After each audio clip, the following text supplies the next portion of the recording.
मित्रांनो, घरोघरी मातीच्या चुली या मालिकेच्या नवीन लेटेस्ट एपिसोडमध्ये पुढे आपण असं पाहणार आहोत की इकडे ऋषिकेश एकटाच विचार करत असतो. त्याला सर्व मागच्या गोष्टी झालेल्या आठवत असतात. त्याने ज्यावेळेस पार्वती आईचे पाय चेपून दिले होते त्यावेळेस ती त्याला म्हणाली होती, खरंच मी इतके दिवस तुझे सापडण्यासाठी पायपीट केली, पण आज तू माझे पाय चेपलेस तर माझे सर्व दुःखच हरवून गेलं. आणि त्यानंतर तो तिला सारखं पार्वती आई म्हणत होता हेही त्याला आठवतं.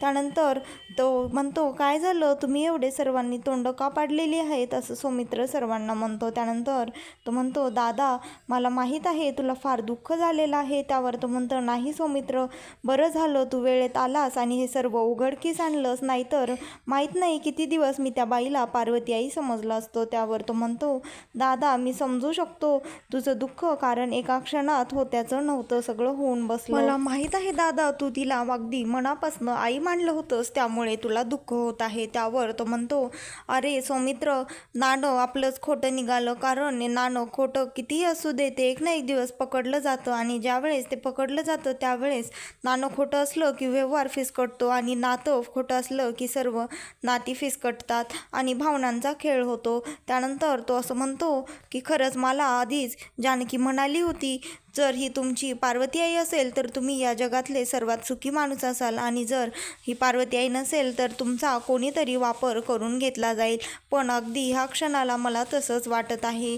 मला जानकी डोकं फोडून सतत वारंवार सांगत होती ही तुमची पार्वती आई नाही आहे, पण मी तिच्यावर विश्वास ठेवला नाही आणि तिलाच मी राग करत राहिलो. मला वाटायचं ती माझ्या पार्वती आईला हीच आहे आणि ही सत्य का मान्य करत नाही, म्हणून मी तिला सतत समजून सांगत होतो, पण तिचं खरं निघालं आणि आज माझा कोणीतरी वापर करून घेतला आहे. आणि इकडे सारंग आणि ऐश्वर्या त्यांच्या रूममध्ये गेलेले असतात. ऐश्वर्या रडण्याचं नाटक करत असते आणि त्या सारंगला वाटतं की ती ऐश्वर्या खरंच रडत असते की काय. त्यानंतर तो म्हणत असतो, ऐश्वर्या बास करा आता, तुम्ही किती रडाल. त्यावरती हसते आणि म्हणते, कोण रडत आहे सारंग, मी तर रडण्याचं नाटक करत आहे. त्यानंतर तो म्हणतो, अहो मला वाटलं तुम्ही खरंच रडत आहात. त्यावर तो म्हणतो, खरंच आपण वाचलो आणि ते पोलीस वेळेवर आले आणि तिला घेऊन गेले. त्यावरती म्हणते, कोणते पोलीस. ते सारंग, ते पोलीस नव्हते तर ते माझीच माणसं होते, मीच त्यांना इथे बोलावलं होतं आणि त्या पार्वतीला घेऊन जायला सांगितलं होतं.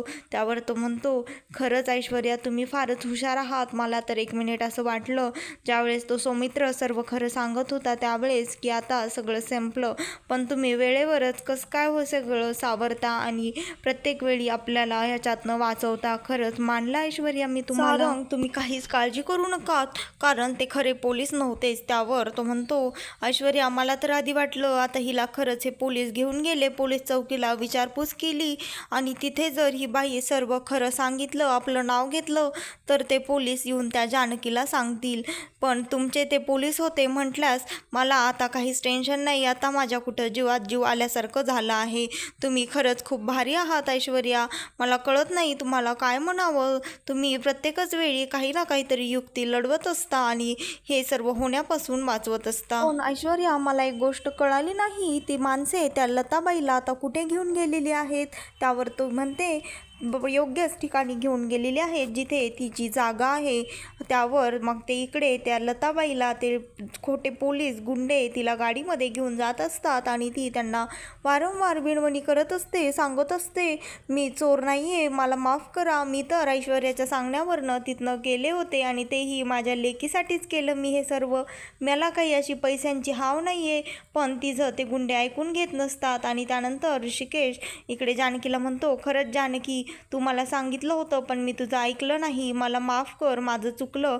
मी जर वेळेतच तुझं ऐकलं असतं तर आज अशी ही वेळ आलीच नसती. खरंच तू मला किती समजावून सांगत होती, घरच्यांनाही सांगत होतीस, पण तुझं कोणीच ऐकलं नाही आणि मी देखील तुझ्यावर अविश्वास दाखवला. त्यावर जानकी म्हणते, तुम्ही नका वाईट वाटून घेऊ, खरं तर या सर्वामध्ये तुमची काहीच चूक नाही आहे, कारण ते खोटं बीज होतं आणि त्याची मुळे सगळीकडे पसरण्याआधीच सौमित्र भाऊजींनी त्या रोपट्याला उपटून फेकून दिलं. त्यानंतर ती म्हणते खरं तर खोटी नाती असण्यापेक्षा नसलेलीच बरी, पण वाईट मात्र एकाच गोष्टीचं वाटत आहे की मला त्या बाईला जे विचारायचं होतं ते विचारता आलं नाही. त्यावर ऋषिकेश म्हणतो, सोड ग जानकी, त्या बाईने काही जरी सांगितलं असतं तरी विश्वास ठेवू नको, कारण ती एक नंबरची फ्रॉड बाई आहे. त्यावर अवंतिका म्हणते, पण सोमी तिच्या रेकॉर्डमध्ये ह्या आधी तिने असं केलेलं कुठंच नाहीये. त्यावर तो म्हणतो, खरंच माझ्या मनातही तोच विचार सध्या चालू आहे. त्यावर ती म्हणते, आणि नेमकं आजच कसे ते पोलीस आले? म्हणजे माझं म्हणण्याचा अर्थ असा आहे की सौमित्र भाऊजींनी आजच तिच्या विरोधात सर्व पुरावे आणले, तिचं खोटं सर्वांसमोर आणलं, आणि नेमकं आजच ते पोलीस एवढे दिवस तिच्या मार्गावर होते, तर मग आजच ते इथे कसे आले? त्यानंतर ती म्हणते, मला नक्कीच यात काहीतरी गडबड वाटत आहे. ऋषिकेश म्हणतो, कदाचित आपल्याला ज्यावेळेस ती सर्व माहिती सापडली त्यावेळेसच पोलिसांनाही सापडलेली असेल. त्यावर ती म्हणते, मला नक्कीच यात काहीतरी गडबड वाटत आहे. त्यावर जानकी म्हणते, ऋषिकेश, केवळ माझ्या समाधानासाठी आपण पोलीस स्टेशनला जाऊन येऊयात ना? त्यावर तो म्हणतो, ठीक आहे. सौमित्र म्हणतो, आम्ही दोघेही येतो. त्यावर ऋषिकेश म्हणतो, तुम्ही नका येऊ, तुम्ही घरीच थांबा. त्यावर तो म्हणतो, का दादा, मीही यायचं आहे मलाही. त्यावर तो म्हणतो, अरे तुझा आधीच ह्या गोष्टीवर फार वेळ गेला आहे, आता आणखी तुझा वेळ वाया जायला नको. त्यावर अवंतिका म्हणते, असं काय करताय दादा, आपल्या माणसांच्या वेळेचा खर्च केलेला कोणी हिशोब ठेवतं का? ती म्हणते, नाही, मलाही हेच बरोबर वाटत आहे, कारण आता ऐश्वर्या घरात एकटी आहे आणि तिच्यावर असं घर सोपवून जाणं मला बरोबर वाटत नाही, त्यामुळे तुम्ही दोघे इथेच थांबा. त्यानंतर ते असं म्हणून तिथनं निघून जातात आणि त्या लताबाईला ते दोघे गुंडे ज्या स्पॉटला ऐश्वर्याने सांगितलं होतं तिथे घेऊन येतात. आणि लताबाई त्यांना म्हणते, तुम्ही खरे पोलीस नाही आहात? तर ते हसतात आणि म्हणतात, तुला काय वाटलं म्हातारे, आम्ही खरे पोलीस आहोत का? आम्ही पोलीस नाही आहोत. त्यानंतर ती म्हणते, तर माझा नवरा आहे आणि मी त्याची राणी आहे. त्यानंतर तो माणूस ऐश्वर्याला कॉल करतो आणि सांगतो, मॅडम, ह्या बाईला तुम्ही जिथे सांगितलं होतं तिथे आणलं आहे, आता तिचं पुढे काय करायचं आहे? त्यावर ऐश्वर्या म्हणते, तुम्ही काहीच करू नका, मी तिथे येते, तोपर्यंत तिच्यावर लक्ष ठेवा. त्यानंतर तो माणूस हे सर्व ऐश्वर्याला बोलत असताना ती बाई ऐकते, ती पार्वती ऐकते, आणि त्यानंतर ती तिथनं असा विचार करते, आता मला इथनं निघूनच जावं लागेल, काहीतरी युक्ती करून मला इथनं सटकूनच जायला हवं, नाहीतर ही ऐश्वर्या जर इथे आली ना तर मला सोडणार नाही. त्यानंतर ती ऐश्वर्या त्या माणसाला सांगत असते, ती बाई फार चतुर आहे, त्या म्हातारीवर चांगलंच लक्ष द्या, आणि आता तिला कायमचं कुठं पोहोचवायचं आहे ते मी माझं ठरवते, पण मी तिथे येईपर्यंत तुम्ही त्या बाईकडे नीट लक्ष द्या. आणि त्यानंतर पार्वती ते सर्व त्या दोघांचं बोलणं होत असताना ऐकून तिथनं पळ काढते, पळून जाते. आणि त्यानंतर ती जी बाई असते ती तिच्या नवऱ्याला सांगते, अरे पळा, ती बाई इथनं निसटून गेलेली आहे, असं ती तिच्या नवऱ्याला सांगत असते. आणि त्यानंतर इकडे जानकी आणि ऋषिकेश पोलीस स्टेशनला जातात आणि कंप्लेंट करतात की आधी आमच्या घरी एका लताबाई नावाच्या व्यक्तीला गवारीकड मॅडम आणि सावंत पोलिसांनी अटक केलेला आहे, आम्ही त्यांनाच भेटण्यासाठी म्हणून इथे आलेलो आहोत. त्यावर ते म्हणतात, इथे कोणीही या नावाचं आलेलं नाही. त्यावर ते म्हणतात, असं काय म्हणतात, ते मुंबई ब्रांचवरनं आलेले होते. त्यावर ते पोलीस अधिकारी म्हणतात, थांबा, तुमच्या तसल्लीसाठी आम्ही तिकडे त्या ब्रांचला एकदा चौकशी करून बघतो. त्यानंतर ते मुंबई पोलीसला चौकशी करतात, तर तिथनंही ह्या नावाचे कोणीच अधिकारी आलेले नव्हते हे त्यांना समजतं. इकडे ती लताबाई पळत असते आणि तिच्या मागे ते दोघं माणसंही पळत असतात. त्यानंतर तो माणूस तिला म्हणतो, तू ह्या दिशेला सापड, मी त्या दुसऱ्या दिशेला जाऊन बघतो.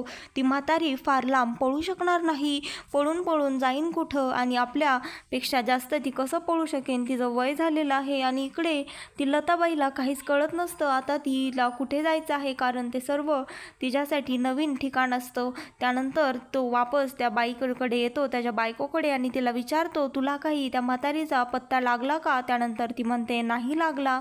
आणि इकडे पोलीस त्या जानकीला आणि त्यांना सांगत असतात, नेमकं तुम्ही त्यांचं ID कार्ड वगैरे काही पाहिलं होतं का? त्यावर ती म्हणते, नाही. त्यानंतर ती म्हणते, खरं तर ते पोलीस फ्रॉड होते, तर ऋषिकेश बघा आता हे कोणी केलं असेल, मला तर फारच टेन्शन आलेलं आहे.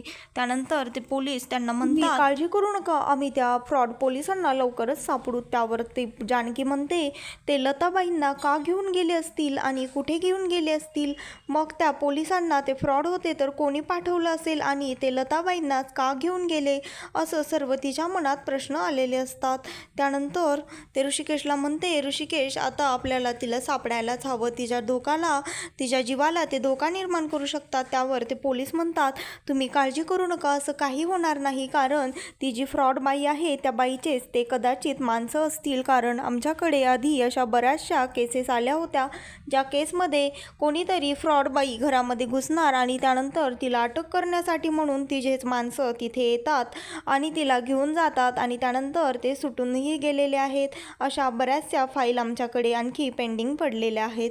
त्यानंतर ती पार्वती म्हणते, नाही नाही, तुमची काहीतरी गल्लत होत आहे, ती बाई खोटं बोलेन पण ती इतका मोठा गेम करेल असं वाटत नाही. त्यानंतर ती ऐश्वर्या त्या स्पॉटला पोहोचलेली असते. त्यानंतर ती त्या दोघांना सापडते, पण ते दोघे ऐश्वर्याला कुठेही सापडत नसतात. त्यानंतर त्यांची गाडी तिला दिसते, ती गाडीच्या जवळ जाते आणि म्हणते हे दोघे गाडीतही नाहीत, मग कुठले कुठे. त्यानंतर ते दोघे तिथे येतात आणि तिला सांगतात, मॅडम सॉरी, ती बाई आत्ता आमच्या हातनं निसटून पळून गेली. त्यानंतर ती ऐश्वर्या फारच चिडते आणि त्यांच्या थोबाडीत मारते आणि त्यांना म्हणते, एक म्हातारी बाई तुम्हाला सांभाळता आली नाही, ती अशी तुमच्या हातून निसटून कशी जाऊ शकते. त्यानंतर ते दोघे त्यांची माफी मागतात आणि ती म्हणते, आता इथे थोबाड घेऊन माझ्या एक क्षणही समोर थांबू नका, जा लवकर, त्या बाईला ती जिथे कुठे असेल तिथनं सापडून माझ्यासमोर आणा. ती स्वतःशीच म्हणते, आता मी या लताला कुठे सापडू, आता जर का ती मला सापडली ना तर मी तिला सोडणार नाही, माझंच चुकलं, मी या गुंडांवर विश्वास ठेवायला नको होता.